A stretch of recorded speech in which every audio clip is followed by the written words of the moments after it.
All right. Good morning, everyone. I hope everyone is doing well this morning. I'm going to give us just a minute for a few of our friends to join us. Welcome, welcome.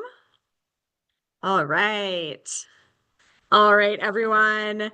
Welcome to our Learn with an Expert program with the Milwaukee Public Museum. My name is Maisie. I am a teacher here at the Milwaukee Public Museum, and I am so excited today to be welcoming author Laurie Lawlor to talk to us about her work and her most recent book about the Erie Canal. So, I just want to give us a few kind of tips, tricks, and reminders today. All right. So I just want to give us a reminder that this program is about 50 to 60 minutes. We'll be done definitely by 11 o'clock. And there is a lot of opportunity for you to ask our expert questions this morning. Okay. So if you are on Zoom, you can use that Q&A function. All right.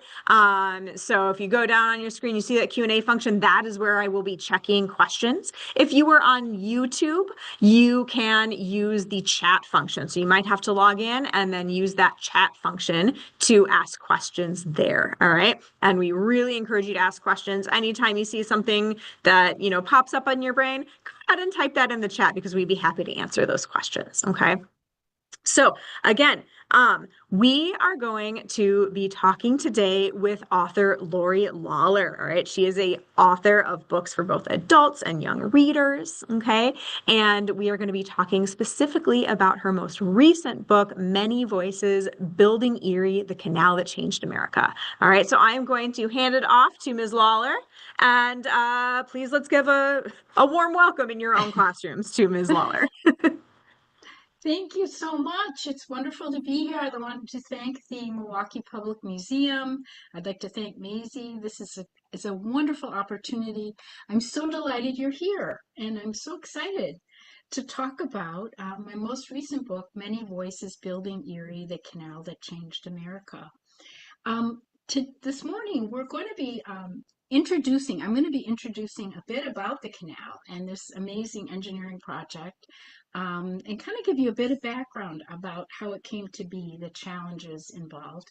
Then I'm going to describe how I put this particular nonfiction book together. And at the end, we'll have the wonderful questions that Maisie said.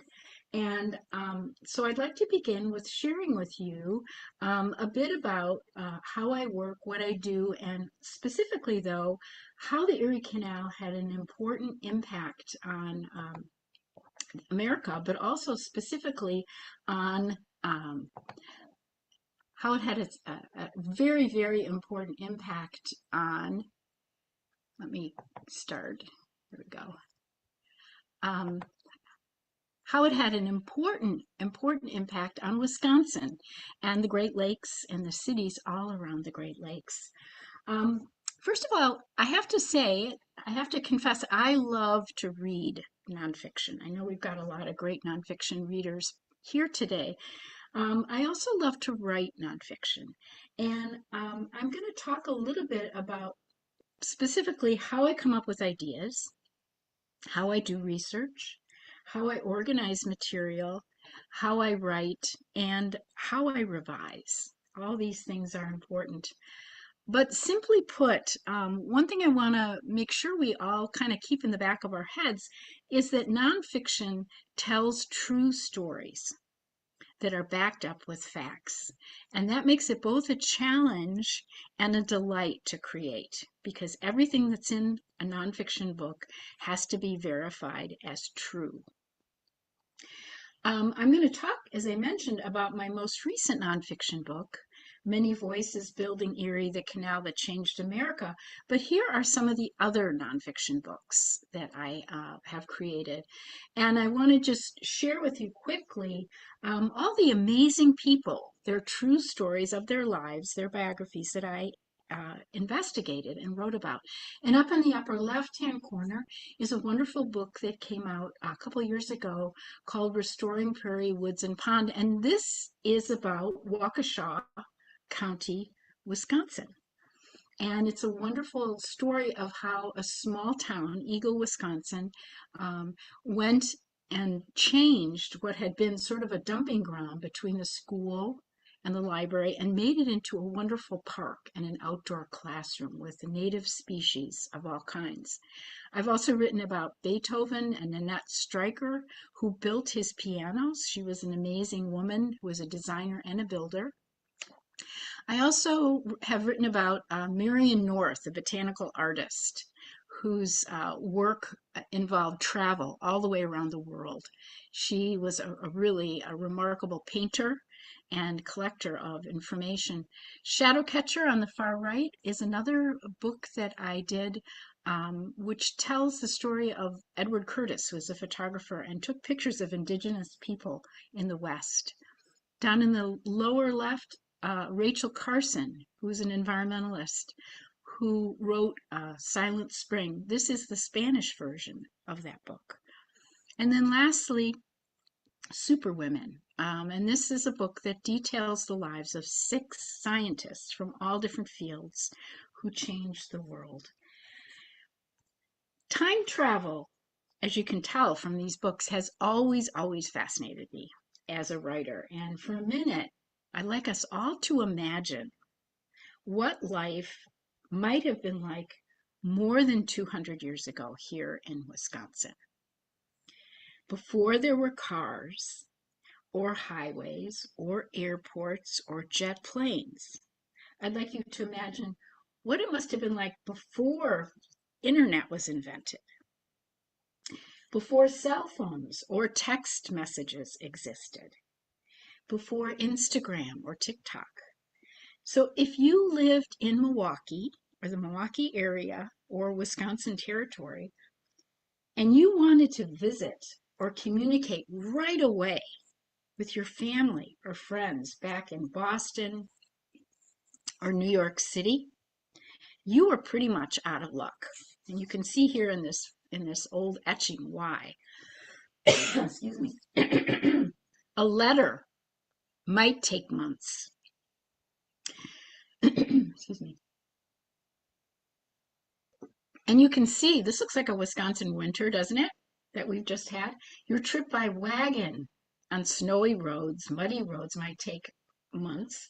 And if you were interested in getting the latest fashions from Europe or an East Coast, or getting an East Coast book, or ordering a plow, you might grow old and die before they arrived. So crossing the stormy Atlantic 200 years ago to get to America from Europe or beyond was often dangerous, unpredictable, and as you can see, the roads were really, really terrible, and rivers were often impassable. Here's an example of trying to get across a river with no bridge, and mountains were steep and treacherous. So here was one way, and this was actually also used in Wisconsin to travel through woods, was on what were called corduroy roads. And these were logs set up on over the mud. And you can see that this was a really bumpy ride if you were in a stagecoach or a wagon, and it was a very treacherous ride if you were a horse. It was easy to cripple your horse on a road like this. To complicate matters even more, 200, 300 years ago, nobody was even sure where the country's boundaries were. And notice the strange shape. I love maps, but notice the strange shape of what was Michigan Territory, Wisconsin, up below Lake Superior, and the strange shape of the Great Lakes. Excuse me. This was an enormous transportation and communication problem. You can see the mountains that separated the country. Nobody even knew what was in most of these places. And yet, this seemingly impossible situation made people start to wonder, how could they solve transportation crisis in America? How could they solve it? And eventually a kind of answer emerged, and it was a bold, improbable dream that nobody thought was possible. And here it is, a new route that would eventually allow a boat. You can see the Hudson River in the lower right there. You could travel up the Hudson River in a boat. You could cross before the Erie Canal existed, here was the idea. A canal could be constructed all the way across upstate New York to Lake Erie. You can see where Lake Erie is on the far, far left. And I'm going to switch maps now. And once you got to Lake Erie, the idea was then you could continue on another boat and go across Lake Erie west and see how you could travel up through Lake Huron and then south through Lake Michigan. And there's Milwaukee, and there's Racine, and there's Chicago. So the idea was that by creating this connection between the Atlantic Ocean and the Great Lakes, that marvelous trade and marvelous travel could happen and help keep the country united and together. Now, the Erie Canal was, some of you may know this, but it was actually kind of like a giant ditch. And it was made, had to be made at a staggering length, 363 miles. It was a waterway that was dug by hand, 40 feet wide and 4 feet deep, then filled with a regular supply of water. Each side of this artificial river, as you can see here, the little boy on top of the team of horses, he's riding on a team that's pulling. You see the rope is pulling the boat. There's no motor. There's no engine on this boat. It's just the power of this team of horses or mules um, carry, pulling the boat along. And you can see the people on top of the boat. So from this picture, right, we're thinking, oh, well, that looks pretty simple. How hard could that be? But the Erie Canal was no simple operation. It was the biggest, the longest, the most ambitious engineering project ever attempted in America. And one of the big problems was the elevation change was huge between one end of New York and the other. So in order to keep the canal filled with water, they had to introduce and build locks, which are actually sort of like elevators. They raise and lower boats through gates as the canal journey goes on. And this was a really rough thing because they needed 83 of these locks. In addition, they needed 18 aqueducts. And an aqueduct is, this was a very early print from 1827. You can see the horses again pulling the barge. And the canal goes over and is carried over this river on what's called an aqueduct. So they had to dig across a region that was daunting with extreme elevation changes, rapids, waterfalls, quicksand, sheer rock faces, and this enormous elevation change. So it wasn't going to be easy. So it's not surprising that everybody thought the Erie Canal was a crazy idea. And Thomas Jefferson, the president, 1810, he had invited some New Yorkers to come to his office to describe what they wanted to do, and here was his response. "You talk of making a canal," Thomas Jefferson wrote, "350 miles through the wilderness. This is little short of madness." So it was a pretty crazy idea. And here's what they were up against before they could even start work, July 4th, 1817. All the things that was missing from their ability to finish the canal. First of all, a big problem, they didn't have any trained engineers. Nobody in the U.S. knew how to build a canal or an aqueduct or a lock at this point. There were no engineering schools in the United States yet. There was no reliable source of labor. There was no local supply of waterproof cement, and the waterproof cement had to be perfectly mixed and applied so around rocks that would be holding up these locks and these aqueducts. There were, of course, no gas-driven chainsaws, no pneumatic drills, no bulldozers, no dump trucks. And just as important, they had no TNT, which is an explosive. The only kind of explosive they had to blast through rocks was called black powder, which was very unpredictable and very dangerous. So anywhere from 3,000 workers or more would be needed on any given day. And most of these workers were poorly paid immigrants, men, women, and children, whose names and wages and health concerns really went largely unrecorded. So for me as a researcher, it was very hard to put a name with a face of the people who did the work. And here's what they had to work with. The only available tools. Can you imagine digging 363 miles with this? Basically, you had a sledgehammer, you had a shovel, you had a pickaxe, and then you had a wheelbarrow. And you can see hiding under that wheelbarrow, which is actually a replica of the kind of wheelbarrow that they used digging the Erie Canal, 2 kegs filled with black powder. And here was the power they had to use. They would cut down trees and then they had to drag these trees off with horses or oxen. And this was extremely dangerous also. Um, and this went on across this huge expanse of land.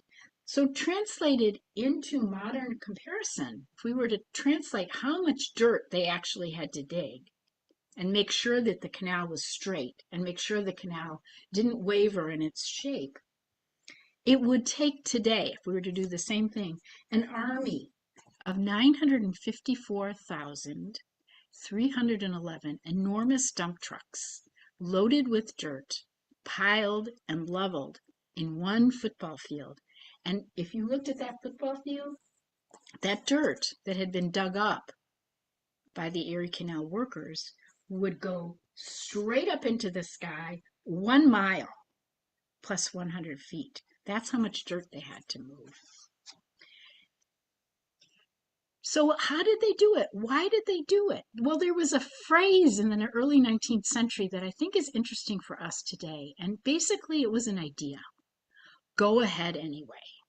In America at the time, there was a popular belief that by sheer force of will, they could solve any hard problem, even if they really weren't entirely sure what they were doing.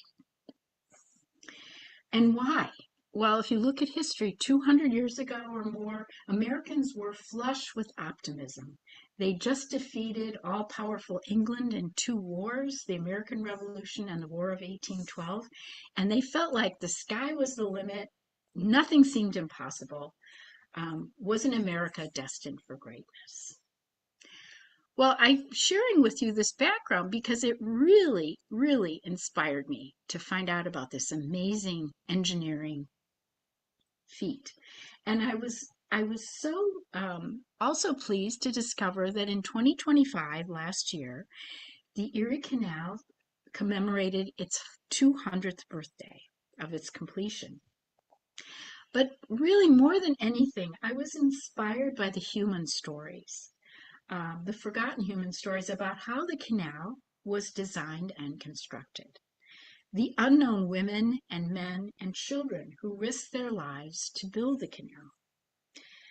And although at this point in my career, I had written about a dozen biographies of, as you saw, everybody from Rachel Carson to Daniel Boone to a photographer, Edward S. Curtis, I began to wonder, what if I wrote the suspenseful story of the Erie Canal, the biography, so to speak, of a 19th century technological marvel? Well, you must know that I love research. And the more I discovered about the dangers and the conflicts and the sweeping drama to create this crazy 363-mile engineering project, the more I became hooked. It was so incredible. I looked at newspapers, I looked at journals and maps, letters and reminiscences, and I interviewed canal experts and indigenous authorities, and I looked at art galleries, and I went to museums and to libraries. And the more I investigated, the more I found out about the immigrant experience traveling on the Erie Canal across to the Great Lakes. This fascinated me, the stories and journals of people who came to Wisconsin and the Midwest seeking new lives and a new beginning. And there are these wonderful journals of people who took the Erie Canal to get to Wisconsin. And one I have right in the middle there is by a German named John O. Krumke, who wrote a journal in 1848 about his family's trip across the Erie Canal to the Great Lakes to Wisconsin. So these are all wonderful examples of what they found when they got here, and this fascinated me. This is one of the early, if you pulled into the Milwaukee Harbor, this is what you would have seen after traveling on the Erie Canal across the Great Lakes. And this was what it looked like with just dune grass and sailboats. And one of the earliest plat maps of Wisconsin created by surveyors who were providing people who came not only to find jobs in the cities that were growing along the Great Lakes, like Lake Michigan, but also they were looking for cheap farmland. And these maps showed farmers where to find new farms. So the Erie Canal is really an amazing race against time, with plenty of human drama and suspense, coincidences and plot twists, bad luck and second chances. And if I'd written this as fiction, my editor would have said, too improbable, forget it. But this story is true. And that makes it, to me, even more amazing. Um, so I find that as I work, one of the things I really like to do, you can see the cards that are in those boxes are actually facts, things that I find in sources that I have to make sure I keep track of. Part of my job too, once I gather all this material, and it's a lot of material, I have to figure out, well, how am I going to organize this? And for those of you who write nonfiction, you know how difficult this can be. Like, what is the shape of this book? So on the far left, I've included for you an outline that I came up with, an early outline of what I wanted to include in the book. And it was kind of a guide that I wanted to share with my editor to see if I had covered everything that I wanted to include. In the middle is an example of how I create chapters. And I write by longhand on paper, and I make a big mess, and I move things around. You can see those little red numbers. I'm constantly changing and revising even before the last step on the right, where I enter what I've written by hand into the computer. And then that also gets revised and looked at again. And then this material, once it's complete, this draft, I send it to my editor, and again, she revises and she suggests revising. And so the whole process for this particular book took about 3 years. One of the things I have to tell you though that I really love about while I'm working on a book is visiting the place where the nonfiction subject occurred. And this is Cohoes Falls. This is the biggest waterfall outside of Niagara. And this turned out to be a huge obstacle for the creation of transportation across the state. I also visited Schoharie Crossing, which again showed me what is left of the original oldest version of the Erie Canal. And you can see a lot of it is grown over, some of it is filled in, but you can still walk along it, and you kind of get the sense of the history while you do that. So many people's contributions to this dangerous project basically went unrecorded. And we know a few names, we know a few faces, as I said, but for the most part, we don't know who these ordinary people were who did these extraordinary things. This is one of the few drawings we have of the people who were working on the canal. And you can see down in the bottom of the canal, this is at Rock Cut, he has sketched, the artist has sketched tiny, tiny people who are moving rocks, digging, and then they're lifting with derricks these huge, huge boxes of rocks that are dumped on the side. And if you take a look in the far distance in the middle, you can see a explosion from black powder where they were blasting away. So this is a dangerous place to be, as you can imagine. If one of those boxes of rocks fell on you, it would be a catastrophe. This was actually one of the last steps in the creation of the canal, and it was probably one of the most dangerous and dramatic. This is at the far, far western end of the canal in a place called Lockport, and this is called the Flight of Five. The invention here was to put five locks in a row, parallel, kind of like an escalator. One side to the right went up, the other side came down, and this was very steep, and they were cutting through solid rock. It was really quite an amazing feat, and there was blasting going on in this town, so that people had rocks falling on their house roofs, and it was very dangerous for the workers, as you can imagine. One of the amazing people that I discovered was a woman by the name of Edna Smith, who lived in Lockport, and she and her husband, who was a doctor, transformed their house into a makeshift hospital. So there was a place for the workers to go when they were injured, when they were badly hurt, and possibly when they had various diseases. Another person that I discovered who was also extremely important in the story was a Seneca leader named Sagaweetha who resisted the encroachment and the massive takeover. And this was because the people from his nation were pushed off their land because of crooked state treaties. And to build the Erie Canal, the homelands of the Haudenosaunee, who'd lived in this upstate New York area for generations, was threatened. Now, the big finale for the Erie Canal is that it was finished in 1825, and it was under budget by about 100, and it came in costing about 120 million. And there was a big celebration, as you can imagine. Here's the DeWitt Clinton, the governor who spearheaded it, and up in the left-hand corner you can see a boy barefoot, presumably, and he was one of the workers. Now, when they did the celebration in 1825, who was celebrated? Well, the politicians and the engineers, but not the people who did the work. So, again, I think this is significant. The other thing I want to mention is that the Erie Canal was indeed our first information highway. It's a little bit like the internet, and it created all kinds of new purchasing possibilities. Now, here we see a barge, and on top of the barge are passengers, and they're traveling, and they're reading books, and some of them are napping, some of them are playing cards, some of them are reading newspapers. And you can see people peeking out of those windows. And this was an Erie Canal barge. And not only were people traveling on the canal, and not only were all kinds of things from lumber and corn and plows and pianos traveling on the canal, but there were also all kinds of ideas traveling on the canal. Political, social, cultural, and religious ideas from around the globe.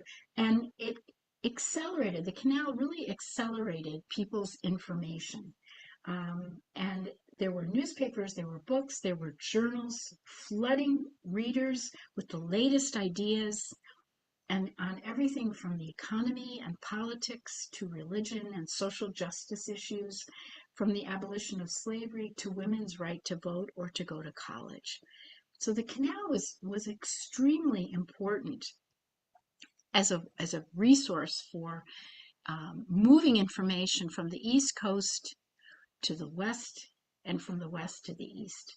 And here on the left, we have a very important individual, Frederick Douglass, who wrote an abolition newspaper, and he had his newspaper transported and shared on the Erie Canal. And on our right, we have Harriet Beecher Stowe, another writer whose work was transported on the canal and reached many, many people as a result. The canal changed the environment of upstate New York. And you can see the hills in the distance. This is a wonderful painting. The canal changed lives, and it did change the landscape. Wetlands were drained, streams and rivers were rerouted, and forests were clear cut. Some wildlife went nearly extinct. Indigenous people were removed from their homeland of many centuries to make way for the canal.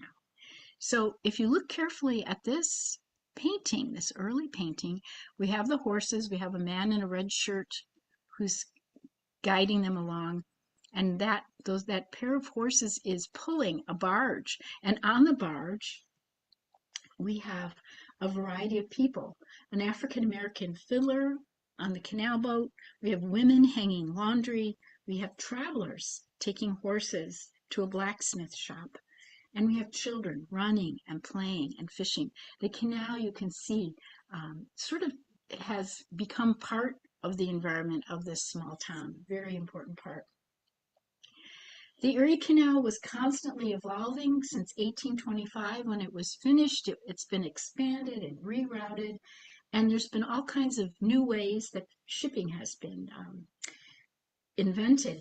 It wasn't until about the 1950s that traffic on the canal began to fall off, but there were still people living on the canal. And I've actually met families whose grandparents, readers whose grandparents and great grandparents lived in houses along the canal. There were many houses and factories along the canal, but there were also people living on barges. And this woman with her child, I think, is especially poignant.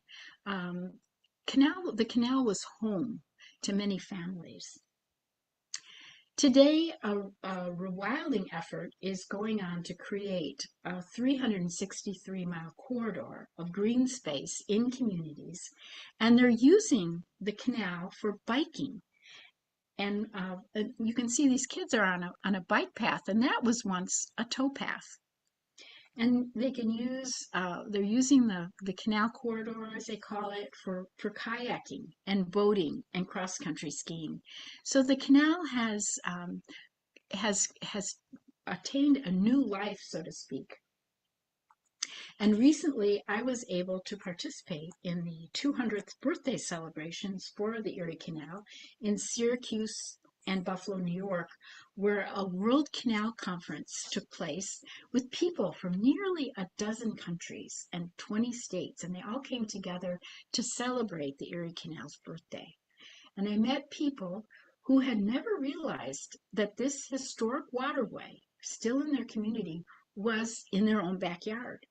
And I met groups of students on field trips who were taking advantage of boat trips back into history. The canal, as you can see, has become a kind of time machine. And I think as we think about it, the canal was truly a massive cooperative endeavor involving many, many different people. And it was a bold dream that became a reality and really changed the course of American history. So I would love to hear from you all, questions that you have, and things that you'd like to know about more about the canal or about writing or about doing research or nonfiction. All Thank you. right, wonderful. So this was such a cool, I learned a lot actually about the Erie Canal too. I think that is so cool. So yes, I would encourage all of us, if you have questions, if you are on Zoom, again, you can use that Q&A function. If you are on YouTube, you can use the chat function there. So I would encourage us to type in some questions. I already see I have some questions already, which is great. And some are about the canal itself, and some are about your process. So I think maybe I'll start with the canal, and then I will move into your writing process. And some of these are great. So one of the questions, and actually I had this question too, which was, where did they put all the dirt and rocks when they dug it out? That is a fabulous question. The dirt was pretty much unceremoniously dumped along the way, and sometimes they used it for filling in the wetlands, which we know now was kind of a tragic idea, but they used it as landfill, and they would just basically dump it anywhere they could. So it really did, as you can imagine, the canal really changed the face of the landscape. It rerouted rivers. Sometimes they would dump it into swamps. Sometimes they would dump it into other rivers. So yeah, it was a huge amount of dirt, and especially when you look, I love the picture of the shovel and the wheelbarrow. To think that people did this by hand, that's so much dirt, right?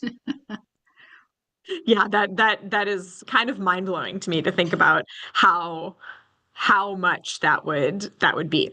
Um, all right, so this kind of is follows that question, which you talked about where all the dirt went, and you talked about how this also just really affected the environment there. And so one of the questions is, do we know the name of the species or any of the species that were like most impacted by the canal? Because they were coming in with these huge crews, right, of workers, they had to feed them. And that was another whole part of the process I didn't go into, but getting food and getting fuel for the folks who were working on the canal in areas where there weren't even any roads yet. So a lot of hunting went on, as you can imagine, if you were part of a group of workers. So deer, just like in Wisconsin, deer disappeared. Any kind of game animals disappeared um, because people were, they were eating them basically. And as trees were taken down, because the trees were used as fuel, and one of the things I investigate in the book is the way in which the trees and forests were clear cut, and then when it would rain, this would wash out their habitat even further.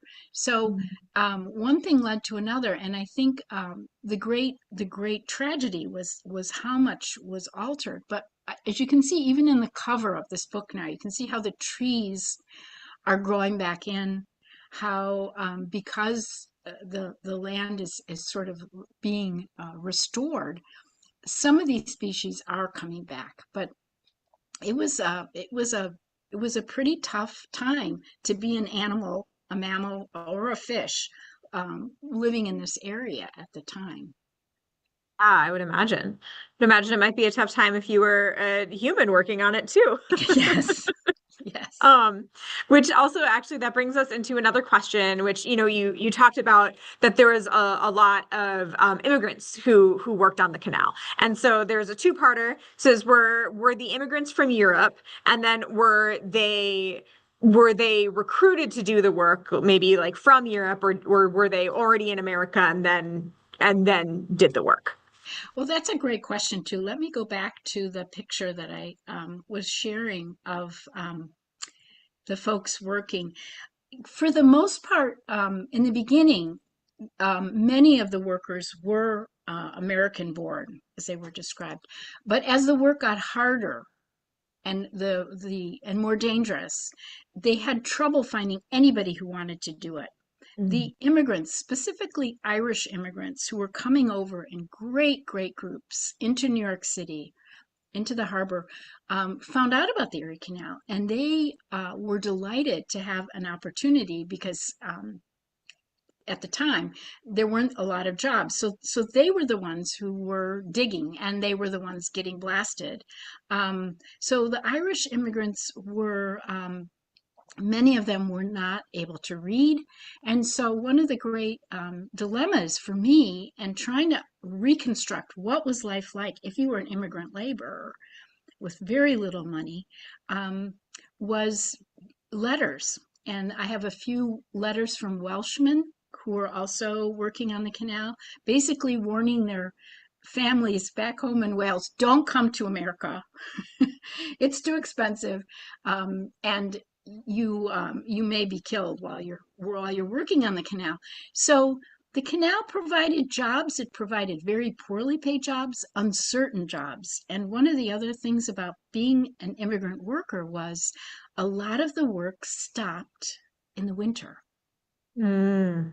So at the time, right, when you were cold and if you had brought your family, trying to find a way to survive the winter because the work would stop, and then it would start up again.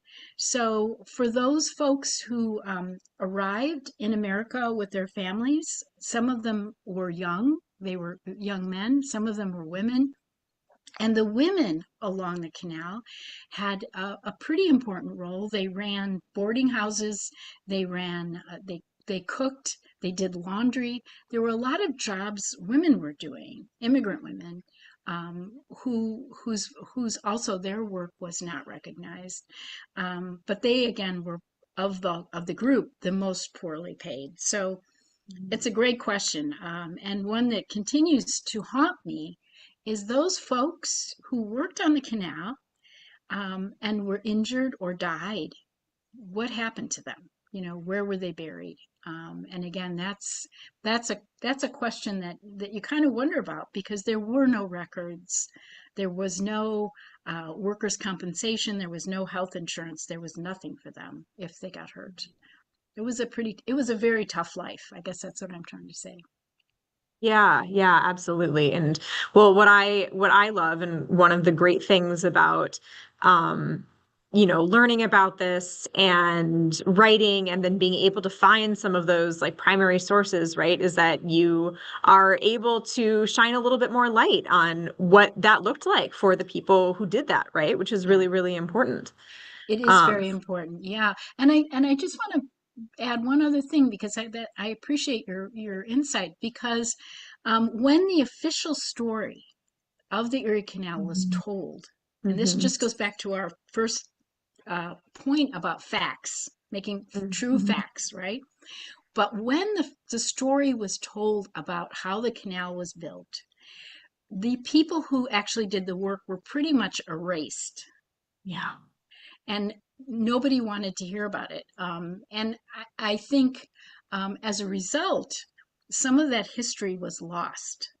Um, and I think many people now are, realizing the importance of individuals whose names we don't know, who Mhm. did pretty extraordinary things. And this particular project was certainly a challenge for Yeah. everybody involved. Yeah, absolutely.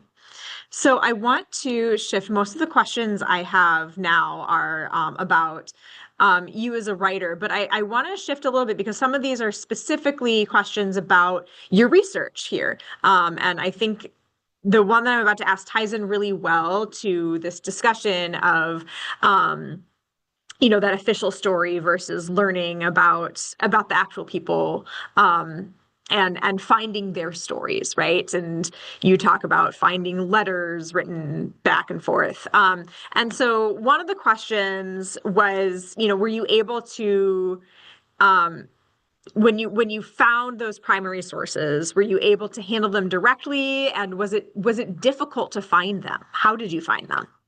Thank you. It was difficult to find them. Fortunately, for the most part, they were translated. So if there was something in German, it had been translated, or if it was in um, Welsh, it was translated. Interestingly, the place that I found a lot of interesting material was newspapers, Yeah. old newspapers. And again, your museum, all museums are a wonderful place that serve as a great holding place for this kind of material. But newspapers would have very oblique, and I mentioned this in the book a couple times, where a newspaper article might mention somebody was killed, an immigrant was killed, his body was found in the canal, or they had been hurt, and just a very brief, maybe one sentence.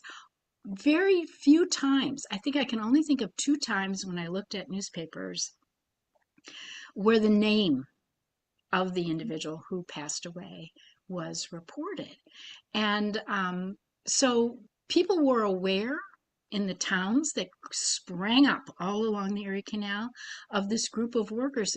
And sometimes they were reported, but for the most part, unfortunately, I think they were treated pretty badly by the people in towns. They frightened people, I think, because they weren't speaking their language. Some of them weren't didn't have the same religion. Their backgrounds were different.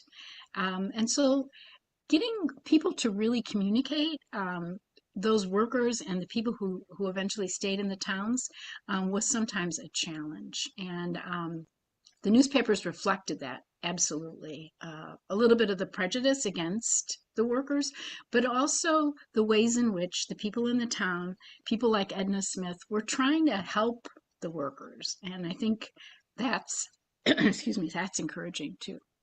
Yeah, absolutely. Absolutely. And I loved your little shout out for museums and libraries and archives. You know, part of our job as a museum is to keep these records, right? So that Yes. historians and authors later on can learn more and have new insights and different approaches, right, to learning about different things that happened or projects that were worked on. Um, and so I love that shout out. And then I have another question here where someone says, like, what was the coolest place or like the most surprising place you've been to gather information for books? Oh gosh, that's a great question. We have so many marvelous, marvelous libraries in the Chicago area. And I used libraries in Wisconsin, University of Wisconsin, Milwaukee. Um, I am on the faculty at Northwestern, and so I'm able to access a lot of really terrific books through the Northwestern Library. Um, but I think that actually, I'm going to share with you. Let me see. Oh, here it is. This was really one of the most moving places I encountered. Was I really felt like, um, and you can see it's not exactly impressive. The moss is growing over the rocks, and it looks fairly neglected. It's actually a green space for people in the neighborhood. But I think walking, physically walking, smelling the air, encountering these animals that had come back, excuse me, was really wonderful here at Schoharie Crossing.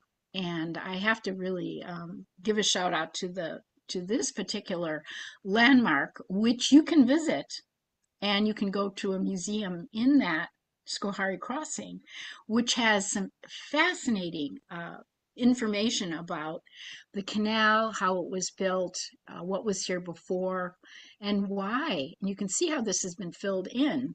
Doesn't look like a canal, it looks like a road, right? They had to fill it in because the canal was starting to collapse, and they were worried that visitors might get hurt. But it Mm, still has this marvelous atmosphere of being there, I really loved visiting this because I felt like, okay, I'm really here. amazing. I love Yeah. that. Yeah, and to find the Erie Canal is tricky. I would like to mention this to folks who are interested, because there's wonderful, wonderful literature. There's all kinds of terrific things you can find. The Erie Canal Museum is a terrific, terrific place to visit. But it's hard to find the original route of the Erie Canal because it's moved so many times. And I'd recommend to folks, and even in classrooms, to take a look at Google Earth. Mm. And you can look at the space across northern New York, and you can actually see, because it's still indented in the land, the Oh, actual that's cool. route, the earliest, earliest, That's earliest really canal. cool. So again, these wonderful resources, these digital resources that are available in classrooms and for researchers are absolutely fantastic. So please take advantage of that too. Yeah, absolutely.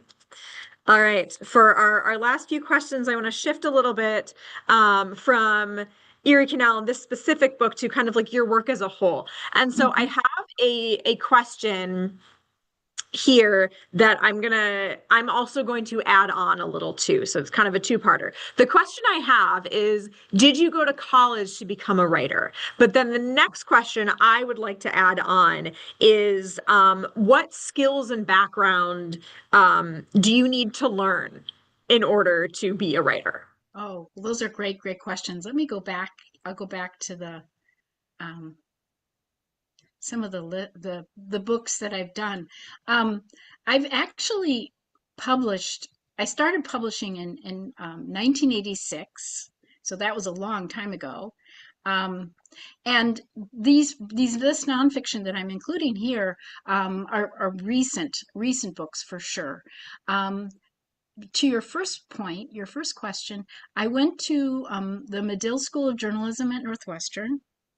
I majored in journalism and majored in writing. I've always been really interested in narrative nonfiction, although I've also done a lot of historical fiction. And I think if I had another job, I think I really, when I was like in fifth grade, what I really wanted to be was a detective. And I think nonfiction and journalism also provides you with that opportunity because you are really looking for facts and you have to use your imagination to wonder, how can I find out about the letters that Beethoven wrote to Nanette Streicher, for example, in Germany? What were the letters like? Where were they? Where can I find them? So as a training tool, I think journalism is wonderful. Um, I would also say, however, that throughout my life, and I really recommend all the folks out there consider this as well. Readers, writers are readers. It's really important to read, and I think I was really lucky as a young person to have a lot of books around my house, to be able to go to the library, to have teachers who really promoted reading.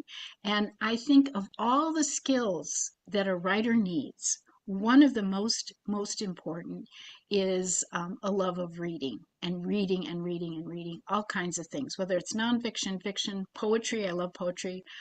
All those things are really key for a writer. And again, it seems to be so obvious, but reading will really help us as writers. Yeah, absolutely. And this like could not kind of mesh into a better question here because another question someone asked, which I love, is what book are you currently reading or would recommend?